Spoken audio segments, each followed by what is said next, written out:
What's up, guys and gals? It's time for the latest chapter live reaction for Kengan Omega. Kengan Omega, chapter 284, entitled A Resolute Step Forward. Now, this could be for either one of them. Agito's evolution, which seems to have been somewhat forgotten by his own creator, but the fact that he's going to take a step forward into the realm of the connector, to the realm of the gods, overcoming that wall, that mountain.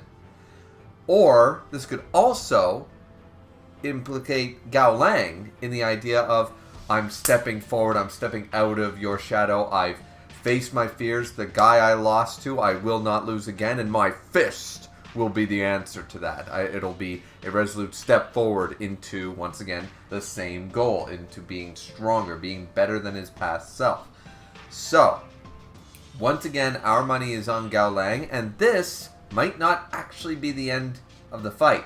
There might still be one more chapter. I'm hoping for one more chapter before the end of the fight. I do feel like there might be a decisive blow in this chapter, but I really don't think that the ending's probably going to become more so the halfway point beginning of the next chapter. Just the way it's been paced out, I'm sort of feeling that vibe. But anyways, without further ado, let's check this out. So, A Resolute Step Forward, chapter 284. Near the Russia-Mongolia border. Okay. My earliest memories were of living in the sewers. Who are we talking about here? I was raised by a gang of street children. I'm just wondering, are we jumping away from the fight? Or is this... I was raised by a gang of street children who must have come from similar life circumstances to me. Who was I? Why was I here? I couldn't even afford to ponder those questions. And a rat, and he grabs, of course, you, oh man, he's,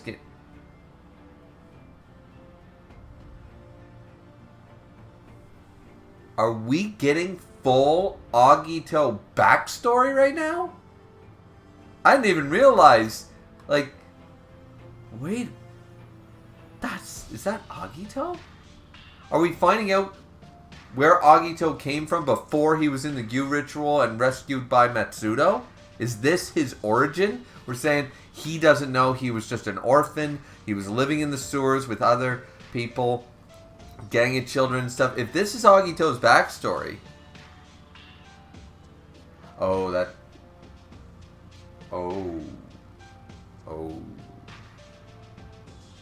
That spells disaster for Gao Lang right now. Not gonna lie. I'm still holding to my bet, but usually the one with the flashback generally gets, at the very least, a big hit in. I don't know if this is Agito's backstory, which I do want to learn, but I'm just predicting what's gonna happen. Still don't think the fight ends, because we're going to spend most of the chapter on a backstory, then unlikely that we're only going to get like one more shot or something like that. However, I always assumed that this fight would come down to that whole, they're like both on the floor, sort of the Cosmo Akoya victory, you know what I mean? Sort of like the, you have no idea who stood up at the very end sort of idea. I've been sort of picturing that the whole time. But we'll have to wait and see here, because I think this is Agito's. One after another, as he's eating the rat, my god. My friends dropped dead from the bitter cold and starvation. Yeah. Survival meant everything. I would eat and eat again just to survive. I was nothing short of a beast. Then he notices. What does he notice? This motherfucker. One day, someone offered to provide us with shelter. As much as I hate to admit it, he was the one who gave me my humanity. Oh man, come on. But what about Metsudo? Metsudo was the one who brought Kuroki in there to get rid of this whole personality disorder that you obtained. Which, by the way, did not endear me. I did not like Agito and his convenient evolution power-ups every round just so I'm the Fang, so I win. And he was this bland cardboard, of a character. It's not until Omega where I really got into the whole that he had this journey and Metsudo recognized that he was still putting the bird in the cage. You know what I mean? And it was like, no, that's not right. The bird's got to be able to fly. So, and he let Agito go, and Agito still has loyalty and respect, but actually became a human being. That was Metsudo. That was all Metsudo. So, I don't like this. Just, like, I sort of get what he's saying. It's like, he was the one who gave me my humanity. I sort of get it because technically they had the split personality thing, so it was kind of still there. But I'm just like, where's the credit for the man who raised you up properly with good food and, trained to be a fighter, sure, but, I don't think of the coach of Ippo as evil, you know what I mean? So, Mick ain't evil for training Rocky, so I'm just like, yeah, alright, whatever. So, yeah.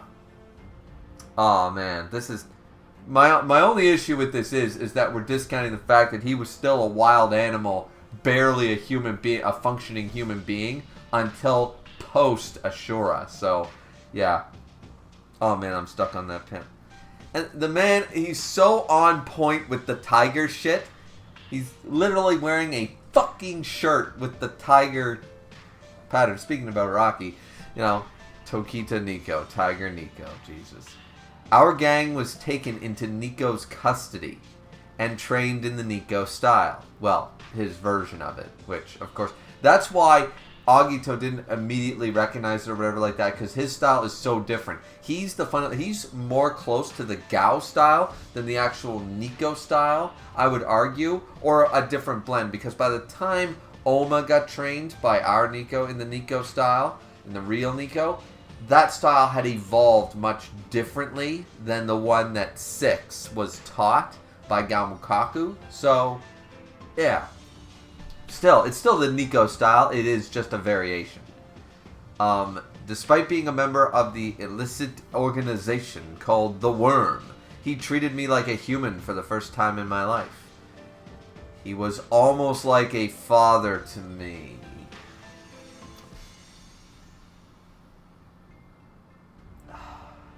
That is until I learned his true intention. Okay. Alright, so he's admitting, like, yeah, I hate to admit that this, how I felt about him as a child, like, starving, I was gonna, every hour I thought this might be it, and this guy sort of saved me, so I did see him in a positive light.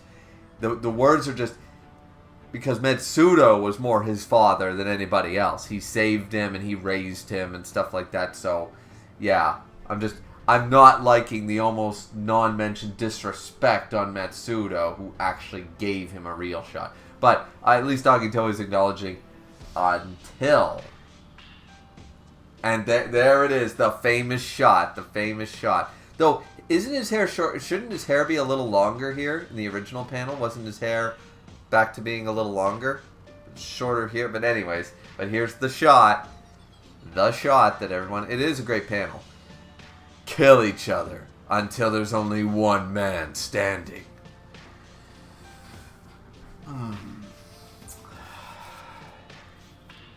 Gyu ritual. Jesus.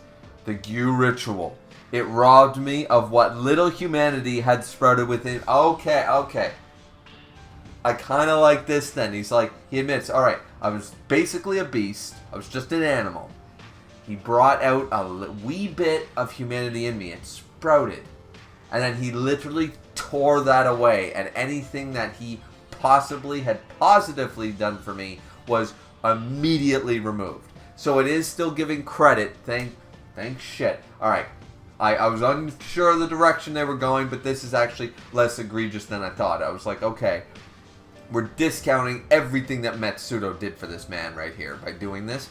But we're not actually doing it. He's basically saying, I had a shot, and he gave it to me, and then he took it away because he's a bastard. You know, alright. We hate Tiger Nico even more than we already did. Agito, yeah, okay. Alright, and... Oh, and we're jumping back. Here we go. By all rights, I should have died in there. But you were the strongest, man. I know what you're saying, but Oma should have died in the inside. Setsuna, all these people should have died in the inside as well. But they didn't. They survived. They went through the pain and suffering just like you. But they lived. They had the strongest will. So here we go. This does not spell good intentions for Galang because that backstory was a little shorter than I thought. We jumped through hoops a little quickly. The fight might actually end this chapter. The fight might end.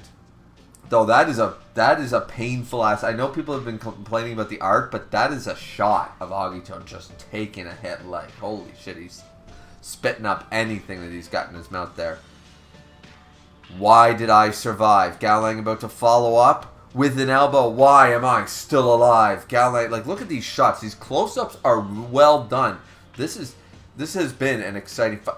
Look at this panel. Slam with the elbow, baby. He just backed up and he went for it. And he's going for it. Gaolang, bam. The onlookers are watching, and that's not.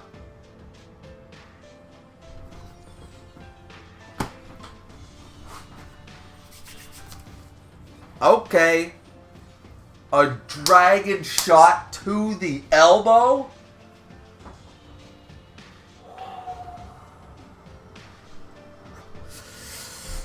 Man, oh man. I can feel the hype. I can feel my arms are flailing, my heart's pounding.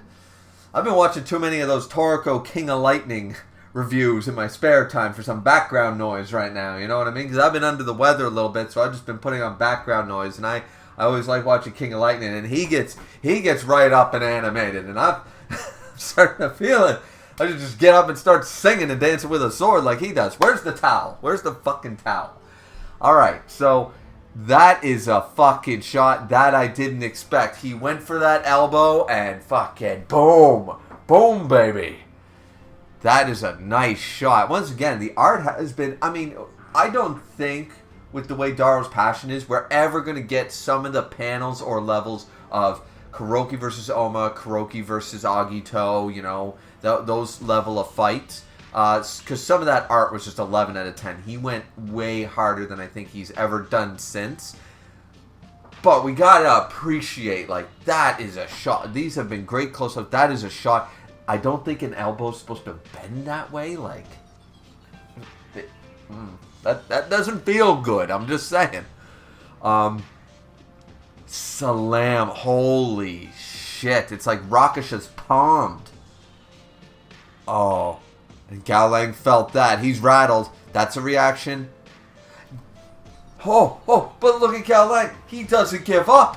This man, that arm goes limp and he just says, fuck it. Other elbow. Well, in my case, I'm doing this reverse. So, other elbow, baby. Fuck it. I'm the Muay Thai god. But it looks like Agito has already anticipated that because this shot's done, but it looks like his other fist is about to come up. And it's no, he didn't get it. It's a hit. Look at the blood. Like, he let that arm go. Fuck it. Boom, we ball, baby. And he got, by the greatest striker in the verse, Elbow, the strongest Muay Thai fighter in the verse. He fucking took it. Oh my shit. And Jerry Tyson and Katahara, you know, Sayaka, they're just like, what the... That one, it landed! Look at all the bleeding! And... Wait. What did he do to his other elbow? You're telling me he shattered? So, he will never shatter Gaolang's fist ever again. The God Glow ain't gonna happen.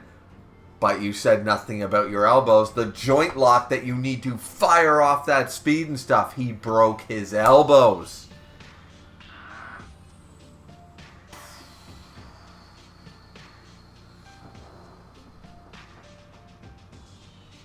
I gotta admit, I was under the weather. I haven't posted shit. I was supposed to stream Ragnarok. I was supposed to get to the Bleach episode and stuff. And I turned and record on this being like, alright, you only gotta hype yourself up for 10 minutes and you can go back to bed pretty much. You know, take some Nasonex, take some NyQuil and fucking fuck off, right? But, holy shit, this has me pumped. This has me animated. I know I'm gonna feel this at work tomorrow because obviously I don't take days off. I'm not a pussy like that. But my shit. Just look at that shot. The shock. Like... And Agito is fucking hurt. Like, Agito is barely... I argue, he's barely conscious right now, but he's trying his best. But what the fuck did he do? That was a clean fucking hit with an elbow. No, wait. He took it to the forehead on purpose? And now Gao Lang... look at his arm. He's struggling to raise that arm. And he's... Huh? Gao Lang's arms are drooping listlessly to his side? Well, yeah, he shattered his elbows. I mean, we didn't see the bones, like, shatter or whatever, but I'm guessing he cannot bend those fucking things right now. He's like, holy fuck, but he's still on his feet. And there's that wannabe that everyone puts in their top 5 with 0 feats. 0 fucking feats. Fuck this guy, man.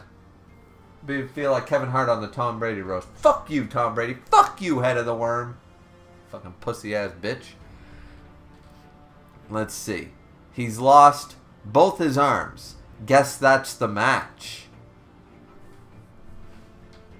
Do not underestimate our sword.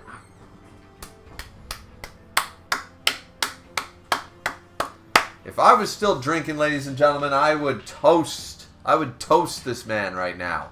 Rama the 13th, our king, his majesty, is taking 0 shit off of this supposed top 5.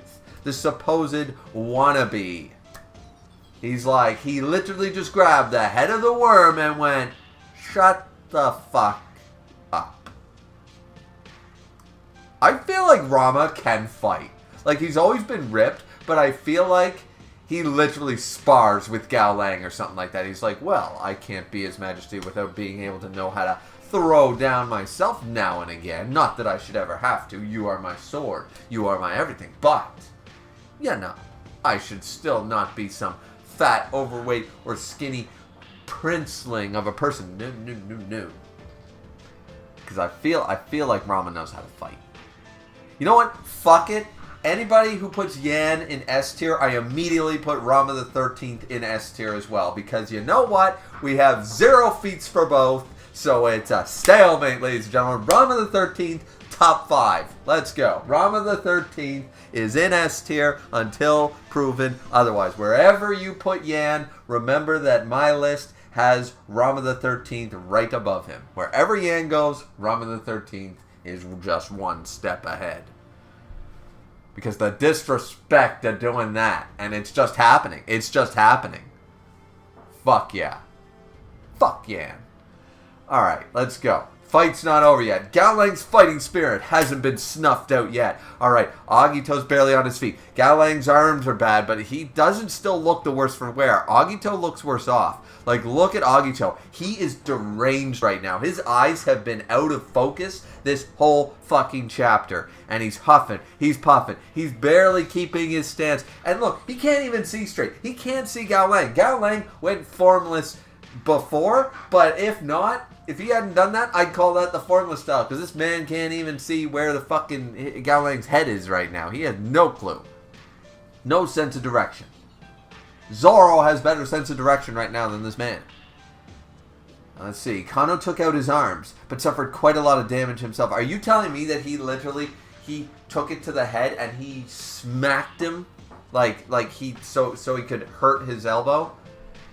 I mean, Agito's done similar shit before, but my god. Where was this Agito against Jiroda? Once again, not hating on Jiroda, but this Agito, at this level of durability, would not have lost to Harashiyama. I'm just saying. Like, this is the guy who went toe-to-toe against Kuroki. This is the man who took hit after hit. He took everything Okubo offered, everything Gao Lang offered, and felt fear for the first time. He fought Hatsumi Sen after evolving. He fought the fourth Fang before that. And this man was durable. His durability, his tenacity, his intensity was always top. Was always way up here, beyond the camera height.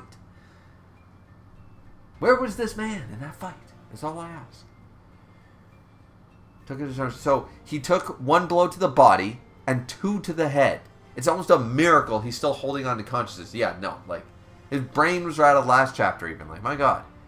This fight is still up in the air. Let's go. There might be another chapter, actually. I felt like because of the backstory stuff and we're coming down to the wire, I felt like this would be over, but maybe not. What a great warrior you are. Gao Lang, give him the respect. Having a wall to scale. It makes my heart sing. That's a true man. That's a true warrior. He's like, this is what it's all about. This is about knowing there is a top, like a pinnacle, that I am not there yet. That I still have a wall to climb. That there is still a mountain. Well, as I said, yeah, I might not like Yan that much, but his analogies in like 3 or 4 different metaphors and analogies for about the mountain, the scaling, how, the 100-meter dash worked years ago and how it works today. Just like, yeah, if you set up your own limits, and you believe that there isn't beyond, that humans can't go further or I can't go further, you set yourself up with those limits in your head. But that limitation can be broken. One Punch Man does this. Prince of Tennis does this. They all do this about putting limits on yourself. The human mind is afraid, and it will try to save itself by putting these limits so you don't go beyond. And they're all figuring this out now, and Gao Lang is respectable. He's just like, yeah, this has just been everything I wanted. Let's go. I want to overcome you. Let's go. Yeah, because the man he truly lost to. You could argue the Medell fight, whatever. Purgatory fucking bullshit rules. But he couldn't beat him straight up, so he did that. I mean, it is what it is. But this is the man who's truly, the same way Agito is chasing Kuroki and Arashiyama is chasing Boy M, which still, Gao Lang has been chasing his loss to Agito this whole time. Which narratively is why he should win. Why this rematch was bound to happen. And now he's just focused. And he makes the first move. He goes forth. And he's able to still throw a punch. He's fighting through that pain. He says, fuck it. Kano shocked. A right punch. He can still move the arm. He's not fighting at elbow range anymore. He's going for his fist. He's going to use the fist that you might have broken my elbow. But this fist cannot be broken, baby. And he's going for it. God glow. And he missed. Agito dodges. Oh, shit. Gao Lang looks down. Agito looks up. Here comes a knee. Was he expecting it? Because he's using a pivot. Gao Lang doesn't look shocked by this. Because here comes a knee. Here comes the fist. And they both hit each other in a beautiful full-page shot. God damn, the art has been going fire this chapter. And both take it to the chest. Oh, man. Flying knee. And basically a dragon shot. The God Glow missed. That might have been it, though. The God Glow, like the Star Drop by Hatsumi. Speaking of Hatsumi, he's right there looking on it. He's an onlooker. Hatsumi, had he landed the Star Drop, probably would have beat the Agito. But he didn't land it. And in the same way, that God Glow at this level of damage, there's no doubt in my mind had the God Glow won out. But boom, he took his back of his head, slammed it. But it looks like he didn't hit him in the head, he hit him in the chest, just like the Dragon Shot looks to have been hit in the chest. Everybody's shocked. Gao Lang and Agito, both barely conscious, staring each other down, everyone on looking. Gao Lang's knee goes down first.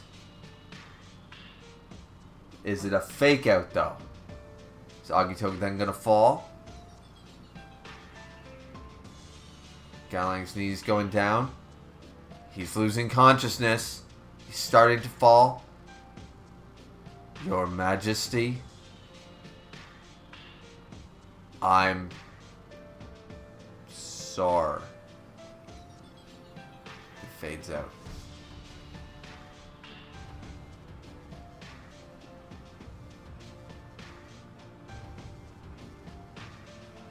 Next page. We have a winner, and Agito fell down right immediately afterwards. He's barely able to hold himself onto the mat. We have a winner.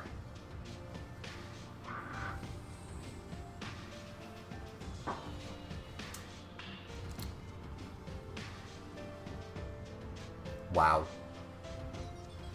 Holy shit. Okay, we gotta finish the chapter first, but it came down to the wire. Gao Lang's right punch was lacking his usual speed due to probably the elbow and stuff, but it happens. That was most likely a bluff, though. So the whole time he was going for it, he was counting on him to avoid it so he could follow it up with the right knee. But then Kano countered with a dragon shot. Both of them made the best moves they could. It really was a close call. You know, actually, now that he puts it like that, yeah. So he went for the God Glow. It's not that it missed. He baited Agito and bet on the fact that he could take him out with a Muay Thai knee versus the Dragon Shot. But Agito's durability is just fucking way out. Just there. But he's taken multiple I just want Gao Lang, enough with this fucking glass cannon shit after this. I'm just saying, enough with that shit. Gao Lang did amazing. I'm amazed that narratively. So I'm wrong. Gao Lang did lose in his rematch. That is not scripted. Not what I expected at all. So Yan's looking on. What's Rama got to say now? Seems to be smiling in the bottom panel, but let's see. I would have done the same if I were Gao Lang. He did the best he could. Well, Yan, Agito would kick your ass. But Kano forced an opponent of Gao Lang's caliber to play by his own rules. I don't know about that. Agito does not look that great. I think they both played... Because, once again, against Gao Lang, he can't use pre-initiative.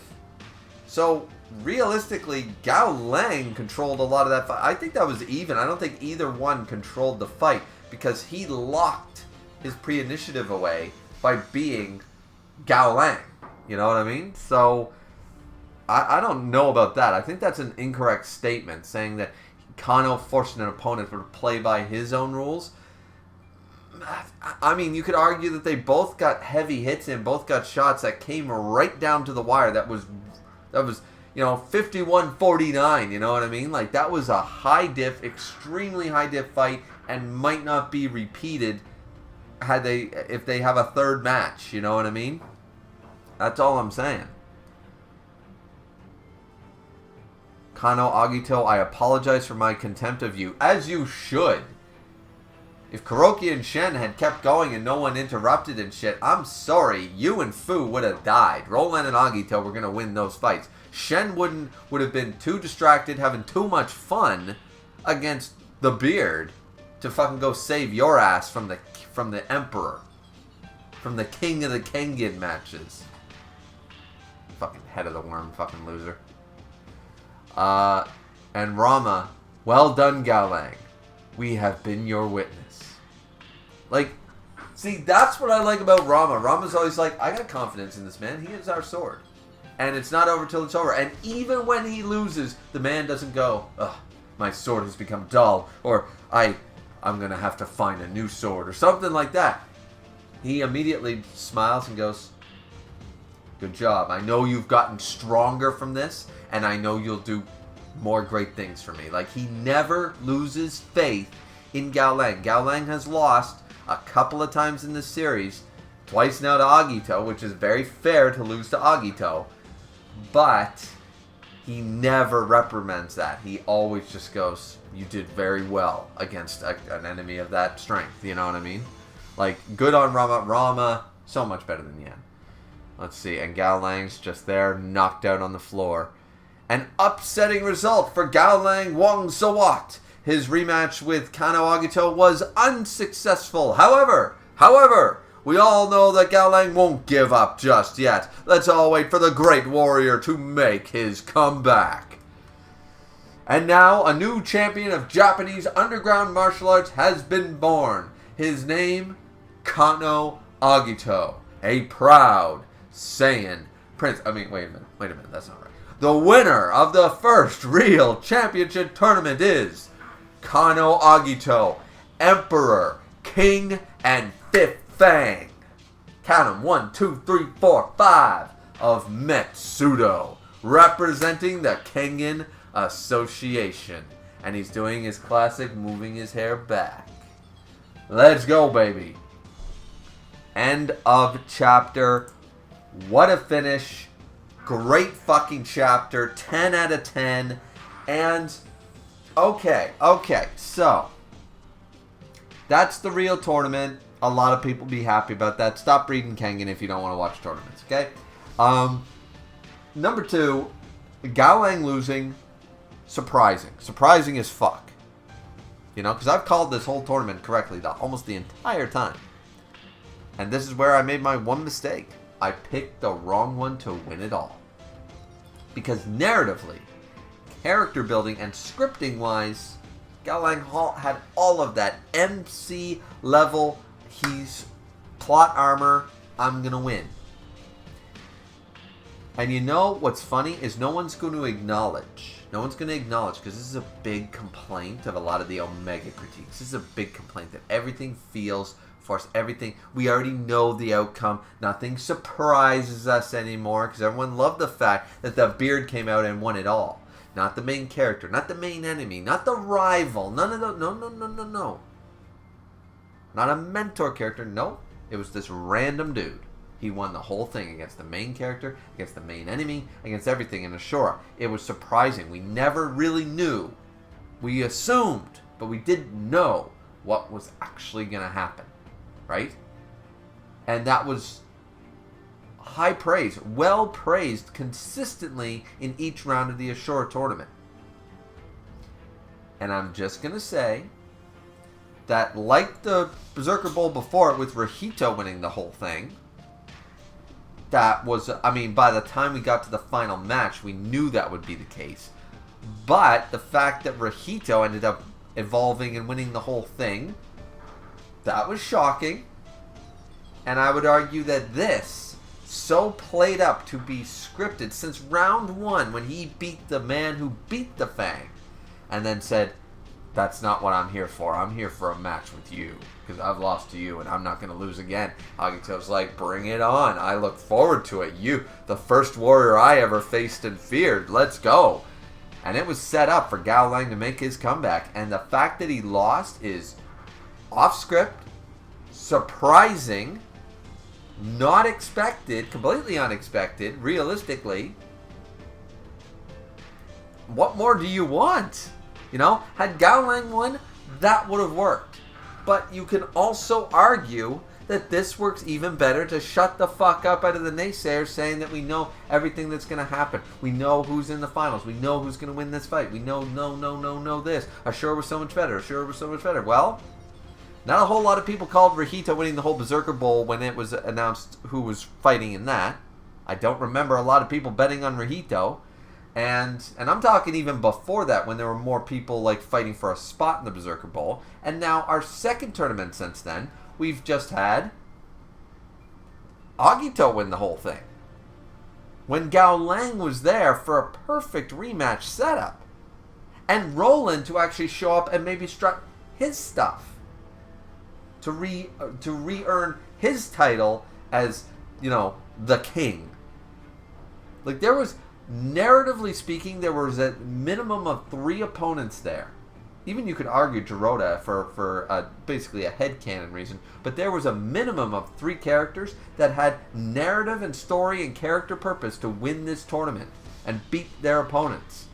I just felt that Gao Lang's had the most behind it, and as a result, Sandro flipped it on its head and said, we're cooking. And all I'm going to say about that is, at the end of this review, reaction, whatever, is that he certainly didn't burn. He's cooking, and I don't smell burnt. If you do, that's on you. That's your opinion, whatever. But if you don't think that this was straight fire, if you don't think that this was unexpected with good art, good choreography, just a great, a really good rematch at the very least. If you don't want to call it great, that's fine. But to say it's not a good rematch and wasn't well drawn and well thought out, it's better than a lot of the matches in Ashura. I thought this was a great fight. I really did. It's not, but it's the best fight of this tournament. It's better than any fight in the Berserker Bowl. And it's up there. Yeah, it's definitely, there might be a couple of fights I like better in the Purgatory one. Yeah, realistically, this is one of my favorite fights in Omega, period. I think it's really fucking good. So, I hope you guys enjoyed it as much as I did, because, I feel like there's so many naysayers out there. Even when shit's good, people find something to complain about. What are they going to complain about? Oh, the flashbacks. Oh, the pacing. Oh, I don't know. I really don't know anymore. I know that because I think that this chapter, hey, this was a good chapter. Everything was either good or absolutely great. I know somebody's going to find that one thing that I just glanced over, read one line and moved on. They're going to focus on that like, oh my God, again, Sandro. My God, this is terrible. You know what I mean? I feel like that's going to be the case. That's why I've been staying away from those Discords and those Reddits. I really have been, because it's just naysaying all the time. So, and thankfully, I've for the most part, I've been doing that. I've glanced in them once in a while, but only after I've read the chapter, and usually a few days later. Like, I won't go on and see what people are saying about this one for probably till the weekend, because I know I enjoyed it, and I know after all this hype, if I just go on and read a bunch of negativity, I'm going to want to be a, what do they call those things? A keyboard warrior. I'm so fucking tough, right? And defend it, you know what I mean? But usually after a few days, I'm like, they don't like it, whatever. I don't know why they fucking read it then, So I've finally gotten to that stage where I got to stop, But anyways, yeah, this, as I said, I hope you, the comment section, when you guys comment on this reaction in the end of this tournament, that overall, yes, were there some weak points to this tournament? Absolutely. And if your argument, as I said before, I'll probably make a video about this tournament, after the fact, now that it's officially over. But I will say that I very much can see the argument that the 3 new characters added very little and did very little, so we could have had more returning faces for more hype, matchups. Absolutely. 100% agree with you. 100%. We'll never deny that fact. But from what we got, on the roster we got, I'd say we got some pretty good fights. Roland versus Agito was good. Gowling versus Dorota was good. This final match was good. Julius versus Agito was pretty good too, actually. I didn't mind it that much, because it finally sort of put Julius in his place a little bit. He didn't fight a power fighter. I mean, Agito's very powerful, but he fought a finesse fighter, a martial arts master, and he's like the whole concept of all I got to do is just punch really hard. It's like, no, there is a point where that's not good enough anymore, and he finally got put in his place with that. So, anyway, not that I dislike Julius in that regard. I'm just like, that's been his whole shtick, that he doesn't need martial arts as long as his arm is big enough, and it's like that only gets you so far, So, anyways, yeah, but I should save a lot of these thoughts. Anyway, we should end the video here. I'll save a lot of these thoughts for the video that I hopefully will get to making, because I'm so far behind on everything else, being sick since last weekend, or just under the weather, I should say. So yeah, but anyways, I hope you guys enjoyed this chapter. I hope you enjoyed this fight. I certainly did. Don't forget to like, comment, and subscribe. And I'll shut up now, and you guys can get on with your day. as I said, like, comment, subscribe, and we'll see you guys back here next time. Stay tuned. As I said, I do plan to make that video. Don't know when it'll come out, but I do plan to make a video reviewing the whole tournament as a whole and giving my overall rating of the tournament itself and what the pros and the cons, because there are cons. I'm not going to say there's not, but there are cons, of course, to this writing in this arc or tournament of the story. So, yeah, I'll gather my thoughts, write a little script, and look forward to that video as well. So, that's it for me, everyone. Have a good one. Sayonara. Hasta la vista, baby.